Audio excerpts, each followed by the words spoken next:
Hello there and welcome to Loco for Leeds. It's my channel where we talk all things Leeds United. Welcome along to the channel. My name's George, of course. Any returning viewers, welcome along. Any new viewers, how you going? Thanks very much for clicking on the video. Remember to like it and subscribe to the channel for all my views on everything Leeds United. So today we're talking about the Tottenham Hotspur game, the trip to London, the dreaded capital, as Leeds United have found it extremely difficult to get any kind of result there. Obviously, though, in recent times, the trips to Craven Cottage have been very fruitful, but otherwise we've drawn blanks, haven't we, in London? Really, it's another opportunity to get a win in the capital, and after the international break, Premier League football is back on everybody's thoughts, in everybody's minds. So yeah, it's that we're talking about today, and let's get back into talking about the games. Obviously, it was a very fruitful international break for many of our boys. There was a lot of them out playing for their countries at various different levels. So yeah, it's been very very good for a lot of them. Few qualified for the World Cup, few in the playoffs, and that sort of thing. So yeah, but let's talk Tottenham then, and Marcelo Bielsa. Let's have a look at what he said, or his comments and the take-home messages from his press conference, which was this morning. And the take-home is that the likes of Bamford, Ayling, Firpo, Shackleton, and of course Robin Koch are still out of action now. I felt like having the international break, it might give the likes of Bamford and Ayling in particular the chance to recover from those injuries that they sustained away at Newcastle, wasn't it, in September now. They've been out since then. They've missed a heck of a lot of football. And we know, unfortunately, with Bielsa, that these injuries, small, large, anything, seem to take the players like double the amount of time to come back than it would in any other management regime. I feel like that anyway. When Bielsa's players get injured, they seem to be out for a longer period of time, and we've seen it now for Bamford. I don't think personally we'll see Bamford till the new year, or Ayling. It's going to be one of them, which begs the question. Well, for me, it's nailed on. We need a striker in January if that's the case. Bamford wasn't firing for me when he was playing. Maybe he was carrying that injury. But we see how integral he is to the way that we play. And we have missed him, obviously, in those games that he's missed. And Ayling as well. You can say what you like about Ayling defensively, but attack-wise, he's so instrumental in a lot of our attacks. And he has that nice understanding with Rafinha down that right side, which we've obviously been chopping and changing it while he's not been available. Obviously, the fella who was in for Ayling, Shackleton, is also out now. So I will give my predicted lineup towards the end of the video, but I would expect, obviously, Stuart Dallas to come back in and play right back, as we saw him play against Leicester. I do think as well, I wouldn't really want to see it, but I think Bielsa will go with Pascal Strout down the left side again, like the Leicester game as well. So yeah, Bamford, we miss him, don't we, Leeds fans? We really do miss him, but he's going to be out for some time, and I think that we do need a striker in January. Now, Eddie's been mentioned, Eddie Nketiah has been mentioned, and that we are apparently in for him. There has been quite a few clubs all in for him as well, all London-based. I think there was West Ham and also Crystal Palace that are tipped of interest in Eddie Nketiah. So I know that we had him, obviously, didn't we? And I know that it's probably a bit of a lazy link, but I quite liked Eddie. I thought he slotted in well when he could. Obviously, Bamford was Bielsa's main man. He would still be, but he's out injured. So we need somebody to fire in some goals, really, because we're looking sparse in that department. And if Rafinha goes down with an injury, or we will potentially miss him in January and sort of February time, as Brazil seem to have a backlog of games that they're going to be playing. So look, we need players, we need bodies for me in January. And we're looking at the under-23s. The under-23s are playing as I speak at the moment. They're 2-1 down to Chelsea. By the time this goes up, it's probably finished. So who knows what the score is. Tyler Roberts is playing and he's scored a penalty. Leeds were 2-0 down in that one. They brought it back to 2-1. But the likes of Roberts, Greenwood, Gelhart's come on as well. So it's like, we're looking at the under-23s now. The squad is so thin. You're looking at the under-23s games today on a Friday, the first team play on a Sunday. You're looking at it as an indication as to who's going to play on Sunday.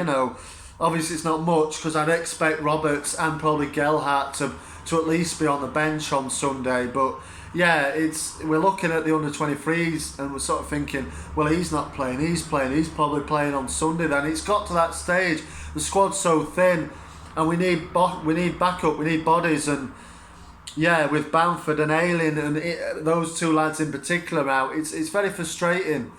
Obviously Koch and Firpo are back in training, so that's positive. But again, I wouldn't have said, probably won't see Koch for a number of weeks. Probably won't see Firpo again, probably till the new year now. So look, we're looking very, very thin on the ground. And coming into it, Spurs, obviously, let's have a minute on Spurs. Let's have a talk about Spurs. Conte, the new manager, it's his first Premier League home match at the Tottenham Hotspur Stadium. They played, of course, in Europe there. They won 3-2. Was it Veteranum? They won 3-2. They obviously played his first Premier League game away at Goodison Park against Everton. It was a 0-0 draw. So it's his first home Premier League game. The ground's going to be buzzing. Look, Spurs are a good side. Under Conte, they will be much more organised. Harder to be. I think we're going to struggle here, in all honesty, to get anything out of this game. We're going to lump it all on Rafinha again. Look. Because the likes of Harrison and Dan James aren't really firing. Rodrigo has done okay, but will he lead the line? Probably not. It's probably going to be Dan James again in it, and Rodrigo behind him, and it's just not working. That's why we do need bodies. Like I've said, I've mentioned Nketiah. There's a few more flying about. There's Arthur Cabral, who we've been linked with in the past, the Brazilian lad for Bale. He got a call up actually for Brazil recently as well. He's been on fire for Bale this season, and maybe it's him that comes in January. I think we just need an extra man just to make up that, because Bamford clearly is going to be out for a bit longer, and like I said, I don't think we'll see him till the end, till the new year probably. And let me know, let me know, Leeds fans, your thoughts. Do we need a striker now to take the weight off Rodrigo and Joffrey? Because let's be honest, Joffrey isn't going to really want to. He's inexperienced. As good as he is, it's hard to ask the teenager to lead the line and go and score us goals in this division. It's a very big ask for him. We need a competent goal scorer in this squad now if Bamford's going to be out. But yeah, let's talk about Spurs. So they're probably going to play a 3-4-3, you'd expect that. I know they've had injury worries recently over the international break in Oliver Skip and Pierre Højbjerg, who I think he's back in training actually now, so you'd expect him to probably play. He's a fantastic player, to be honest with you. And again, like many of our games this season, the battle in there with sort of Forshaw and Phillips is going to be interesting to watch, with the likes of Højbjerg, who's so good on the ball. Oliver Skip, as well as start the season very well, looks to have bedded himself into Conte's plans. He's started both his games in charge so far. So if he's injury free, you'd expect him to play. But there is no... They're kind of blessed with centre midfield talent, really, aren't they? And we could do with a bit of that in our squad in that area. But, if any of those two are injured, they can call upon Ndombele, who's a great player. Lo Celso as well, who's a competent player as well. You're talking big money, obviously, both of them lads. There's Dele Alli as well, should he be needed. Harry Winks as well. So, like I said, they're kind of blessed in the centre midfield department. They're not struggling if they've got any injury worries in that department anyway. But I'd probably expect if they're both fit, Skip and Højbjerg to have their places. There'll be Reguilón. I've destroyed his name there, but the Spanish fella on left wing, he'll be playing. Reguilón, I think it is, isn't it? And then there's Emerson Royal, who's obviously a defender, but he's been deployed in the right midfield area.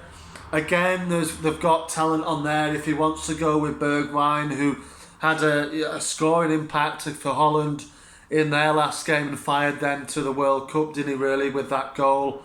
Well, he helped them. They got another one after his one as well, didn't they? But he's a very good player. But will he continue to play Emerson Royale on there? He probably will. And then you go with a three of Son, Lucas Moura, and of course Harry Kane, who has obviously played himself into form.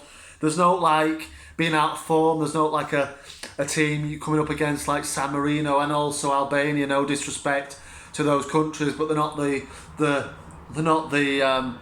heavyweights, are they really? And Harry Kane rubbed his hands together looking at that, didn't he? And he ended up with 7 goals in those 2 games. And there's not like those 2 oppositions. If you're feeling out of form, look, you'd put your house on him scoring a goal, wouldn't you? Now he's got his iron in those games against us to find the net. Hopefully he won't, but look, it's going to be a hard ask for our defensive line to keep out the likes of Son, Kane, Moura. We saw last time back in the Tottenham Hotspur Stadium at the very early days of this year, wasn't it? A 3-0 win, they brushed us aside. If I remember correctly, we started that game very well, but we faded and they just took control. They beat us 3-0, of course. We beat them in the reverse fixture at Ellen Road towards the end of the season. 3-1, wasn't it? Ryan Mason was in charge at that point and Spurs were on a bit of a downward spiral. But yeah, Conte'S Tottenham are going to be a different beast, aren't they, really? It didn't really work for Nuno, unfortunately. I like Nuno as a manager. I think he's a good manager, but wasn't really the right fit. And he knew, and Spurs knew, he wasn't the first choice. Conte was the first choice. He's now there. And for me, Spurs, they'll do okay this time. He'll get them up there. I don't know, he might get them Champions League, but it's going to be a hard ask for us on Sunday. Anybody going, let me know. Any Spurs fans watching, how do you feel Conte's going to do? Are you feeling a bit more positive now? What are your feelings of this game? Is Harry Kane going to bag a few goals for you? Is Son going to get one? What's it going to be on Sunday, score prediction wise? But it's a very tough game, this one, isn't it, for us? Like a lot of fans, you probably take a point. I'll probably take a point, but we've drawn too many this season, haven't we? And points and draws are not really going to get us away from the relegation zone, are they? You look at the teams below us. Newcastle and Norwich obviously changed management. They'll be raring to go this weekend. Villa obviously as well below us at this point. They'll be raring to go with Steven Gerrard, and look, we need to make sure that we're okay and we don't get sucked into a relegation fight. For me, it's going to be quite a long season, this one. January reinforcements are needed. And it was a fantastic thing what Radrizzani did, wasn't it? I saw recently, was it yesterday, that it obviously helped that football team out, get refuge in the UK with the help of Kim Kardashian, which was a bit strange to see those two names mentioned, Leeds United and Kim Kardashian. It wasn't a one you'd see very often, obviously, but it seemed they teamed up with her to help, that woman's team get out of was it Afghanistan there and get into the UK and everything like that. So obviously they helped them out, but and that's great, it gets Leeds United's name again out there, doesn't it, and everything, and Rads has done a good thing with that.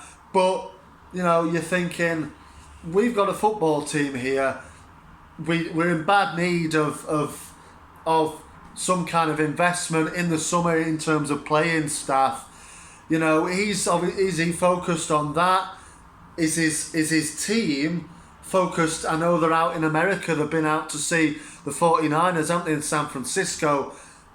Who's manning the fort at Thorpe Arch, sort of saying, look, getting transfer deals done, because like I've said before, if we're not careful, we're going to find ourselves in trouble here, because Bamford's going to be out for some time. a lot of these first team players are, important ones. Ayling, Firpo, I can't really see getting a good run of games this season. And then the understudies like Shackleton and all that, Koch, who knows? So for me, as good as it is seeing them doing all that stuff and getting the Leeds United name out there, you do kind of think, hang on, who's kind of sorting out these transfers? Who's sorting out, making sure that the core of Leeds United, which is the fan base, are happy and want to continue to come and watch us play and spend the money, etc. Because that's what it's all about at the end of the day, isn't it? But we need players. January is strengthening time. It's a must. But let me know, anybody, what your thoughts are on that. Who do we need basically in the winter window? But yeah, look, Spurs. 3-4-3 formation. They've got attacking quality. They're going to really hurt us. Our lads are going to have to be on top form. I would expect the starting 11 to be something like this: Melier in goal. Left back will be probably Pascal Struijk. Unfortunately, I would personally like to see Stuart Dallas left back, and then Cody Drama at right back, but it won't happen. It'll be Struijk, Cooper, Llorente, Dallas. I think he'll probably play Phillips, obviously, with maybe Forshaw as well. So and then you'll go with a 3, I believe, of Harrison, Rodrigo, and Rafinha. And that'll probably be it, will it? Yeah, that'll be 4-3. Yeah? Yeah, I think that's... I'm just trying to work it out. That'd be a 4-2-3... No, you'd have one of... I'm not sure up front then, wouldn't you? A 4-2-3-1 sounds quite good to me.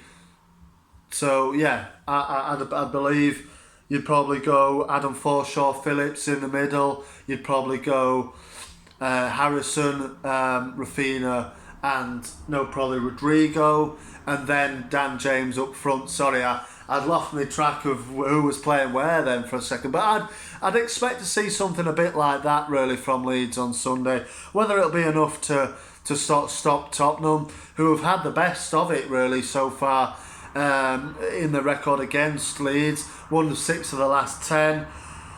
I don't think it will be, in all honesty, but I'm going to stay positive. I'm going to go with a 2-2 draw. Or let's go 3-2 Leeds. 3-2 Leeds. It'll be a scoring game because I don't think either team, either both teams can score goals on the days. But I believe we're going to struggle to contain the likes of Son and now the in-form Harry Kane, if you like. But let me know, everybody, what your thoughts are. I've gone on for quite a long time there, so if anybody's made it towards the end of the video, congratulations and thanks very much for sticking with me. But marching on together, that's all from me. I will see you on the next one.